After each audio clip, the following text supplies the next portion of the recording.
At the start of the K-On! Movie, Yui begins to wonder if Azusa truly looks up to them. It's graduation time, and their time together is measured in days now instead of years. As she ponders that question, Azusa stumbles upon a trail of candy left behind by Yui. It's important to Yui that they leave behind something truly special to Azusa, not just as a thank you, but as a reminder that they were there at this moment of time, that these four were as pivotal to her as she was to them, the thread that leads them to one another. Yui then has a flash of inspiration and decides to give Azusa a gift while a shot of a long-gone airplane trail paints across the wide blue sky. As the Light Music Club think on what the gift should be, Azusa finally catches up to them and reappears to their surprise. She asks, "Why the trail of candy?" And Yui responds, "I wanted to be able to find my way back." The scene fades to the next, and another airplane appears, though now we can only imagine where it's going, and, just as importantly, what it's leaving behind.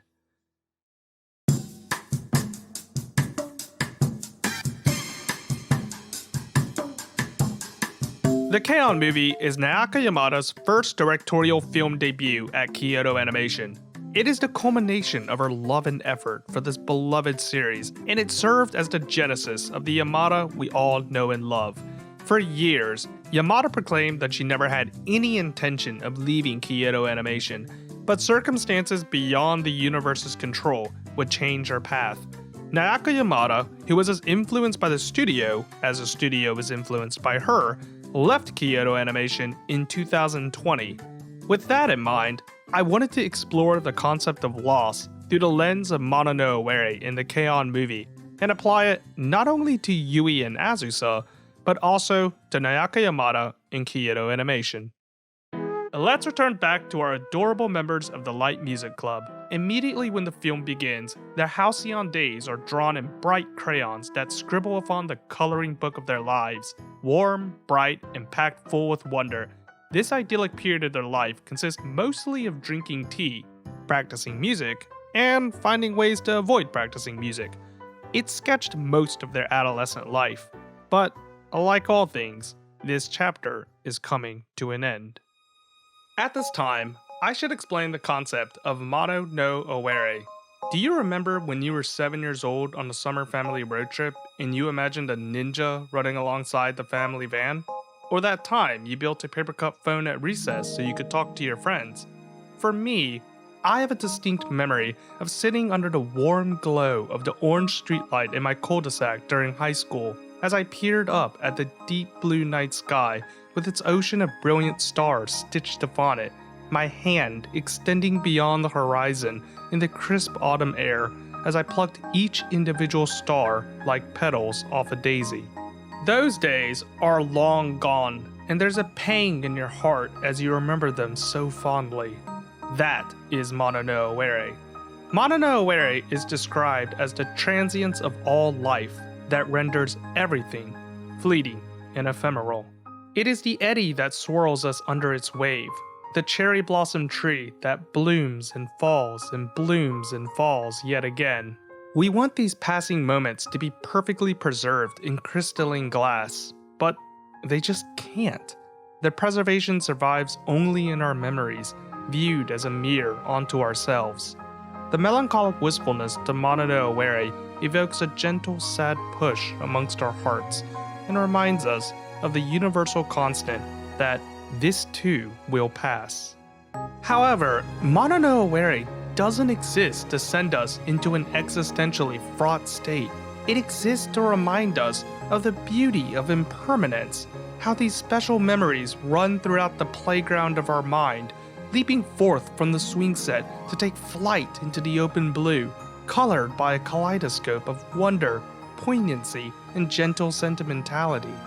Reika Yoshida, the scriptwriter, describes this very movie as being packed with things that any ordinary girl would remember from their teenage years and fondly remember those lovely everyday events, though Naoko Yamada remarked that it is like watching clouds pass by and seeing the shapes they make. Now I can't do that. I don't have the time to. アズニャンが予定表作るとおやつの時間なくなるんだよな。自由行動なんだから自由に行動すればいいのに。Speaking of time, it's interesting to see that Azusa is the one managing their itinerary of limited time. As the girls settle into the airplane, Yui says, "We might even end up time traveling." Later, Yui asks if sending an email to Japan constitutes as traveling into the future. And finally, as they plan about an upcoming gig, Azusa frets about their flight schedule, but Yui promises that they'll have enough time. Talks of time, both of the literal and the fufu variety, are plentiful throughout their trip, complete with shots of clocks and schedules looming throughout. It's curious that Azusa is the one that always stops the conversations about moving time, and has recurring dreams about being stuck in an inertia, while Yui is confident about their abundance of time. Yui has no fears of moving to and fro, while Azusa is afraid of what comes next. 何度見ても大きいね。何度見ても回ってる。あっち会場っぽい。There's a humorous gag involving Mio in things that revolve. The airport luggage conveyor belt, the sushi bar, the London Eye. I don't want to go round and round. The theme of repeating is replayed again when Azusa awakens from her nap to find another candy trail. This time it's really to mark the path back, she mutters. Yui leaves to find Azusa, as Azusa leaves to find Yui, and as the merry-go-round continues, their panic steadily rises until finally, Azusa unintentionally waits for Yui to catch up to her. The fear of constantly being caught in a loop causes Azusa to timidly hang back, her worries about Yui ensnaring her from communicating her true thoughts. She's trapped in this strange middle ground where she doesn't know how to proceed. Moving forward, or staying put, both paralyze her throughout their trip. Yui is also enclosed in her own thoughts about how to properly send off Azusa.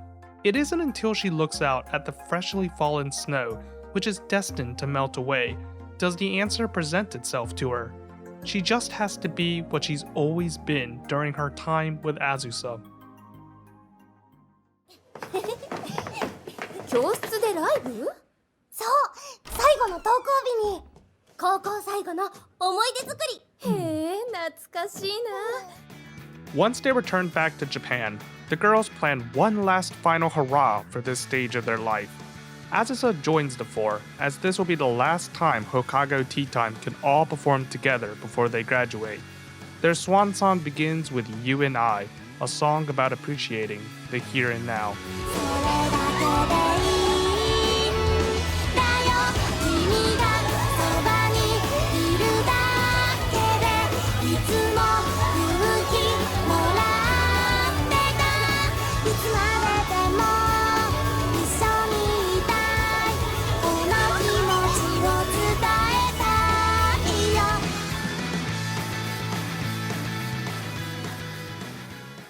At the crescendo of the piece, Yui sings to Azusa how at this point she isn't too sure of herself right now, but it's okay because all she needs is for Azusa to listen. She has put all of her feelings into this song. Yui then takes a leap forward, leaving Azusa behind. She dives into the crowd, cloaked in an ethereal pale white curtain, and then turns back around to Azusa, sending all of her love back to her. Otherworldly and unmoored, Yui flits in between living in the moment and out of the moment, with no regrets to anchor her. The white afterglow remains as the girls compose their final song for Azusa. Snapshots of their school life become the fuel for their creative lyrics. They shout into the open sky, their collective voices reaching above and beyond what they could possibly see, while the winds of change blow upon them and become the lift beneath their wings. This same wind rattles upon the window outside Azusa, and it draws her out into the same open sky as the other girls, complete with the same bird and long-gone airplane trail. It's time to take flight for the both of them. Touched by an Angel begins, and the crayon-drawn memories have now dissolved into watercolors. They sing of treasure boxes full of memories, doodles that once populated the whiteboard, but most importantly, they sing about how graduation isn't the end. Stepping into the next phase of life is always terrifying. The very ground we entrust our legs upon unravels as we travel to uncertain territories. It's inevitable that these five will lose these ordinary days, and the sharp pain of melancholy will seep into some parts of their hearts, but that feeling pales in comparison to the memories that they've gained, the bonds strengthened by the minutiae of everyday living. These small moments don't disappear into thin air once they drift past us. We build on them, bit by bit, to create genuine human connections. It is then that Azusa realizes that no matter where these girls end up, they'll always be under the same umbrella of a sky. Finally, they cut each other loose. At the final scene, Yui, Ritsu, Mugi, and Mio are walking in a continuous forward motion, always moving and never stopping. They talk about their past and their future and wonder what course their life will take them before Yui spreads her arms out like an airplane and departs from the runway of the entrance of the universe to leap forward one final time.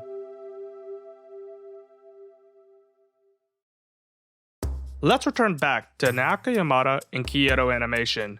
Yamada was instrumental in bringing K-On! To life, and then as an encore, she became one of the most important leaders to ever exist at Kyoto Animation, which is why it was initially so heartbreaking to hear that she left the studio after 15 years. The studio's belief in never cutting corners was naturally conducive to someone hyper-focused on expression and nuance. Hand in hand, these two parties formed a beneficial, close-knit partnership that drew out the best between them. Yamada's vision of creating fully fleshed out realistic characters was fulfilled by the bright staff she surrounded herself with, and together they fixated on laboring over every single intricate detail to bring the characters to life. It's only with this cooperative approach could they have created such a work whose sense of realism is so powerful, so nostalgic, that it could elicit long-forgotten memories that have sunk in the recesses of our underwater mind. K-On! Is overflowing with so much Mono no Aware that it not only spills over its glass container, but it surges past into the walls of our hearts, flooding us under its wave of rumination. With the loss of Naoko Yamada from Kyoto Animation, and the loss of Kyoto Animation from Naoko Yamada, it's natural to believe that this is an end to the chapter, and that is absolutely true. But it isn't the end of the book. Yes, both Yamada and Kyoto Animation are going their own separate ways, but the bonds they have formed with each other are too strong to be broken, too valuable to be forgotten. Initially, in the earlier days of Kyoto Animation, the leaders of the studio, like Ishihara and the late Takamoto, expressed themselves by blending into their respective work, a product of their time as a subcontracting studio. They were never ones to stand out, but soon after them, Yamada would arrive and make her mark. Thunderous action and dialogue aren't repertoires within Naoko Yamada's wheelhouse. Rather, it's her camera lens-like approach to filmmaking, her predilection for floral language, her quintessential leg shots in non-verbal storytelling. Such idiosyncrasies are the hallmarks that have defined her, and they have palpably spread throughout the halls of Kyoto Animation, where they will remain as a part of their DNA. Yamada's legacy has opened the door at Kyoto Animation for directors to imbue their works with their own style. It is now time for them to use every single color available in their palette to mix and match each paint so that they can create a new unique pigment that only their paintbrush can properly use. These will be the stories only they can tell, and I have no doubt the canvas they paint upon will spark the imagination of everyone watching. Kyoto Animation has forever believed in valuing character above everything else in their works, while also retaining a deep love and care for their craft and colleagues in their workplace. Yamada was always a natural extension of this studio, and these tools will remain by her side as she soars to great heights. Likewise, the philosophies of Yamada's spontaneity and nonverbal tendencies have become deeply rooted into Kyoto Animation, and the budding new animators that have sprouted from the earth will always have her influence as a part of their foundation. Yamada is flying away, and Kyoto Animation is regrowing. Returning back to the candy trail in the beginning, I've always loved how Yui exclaimed how she wanted to be able to find her way back. Just as Yui and Azusa will never truly be lost from each other's lives, so too will Yamada and Kyoto Animation always find their way back when they reflect on their time together.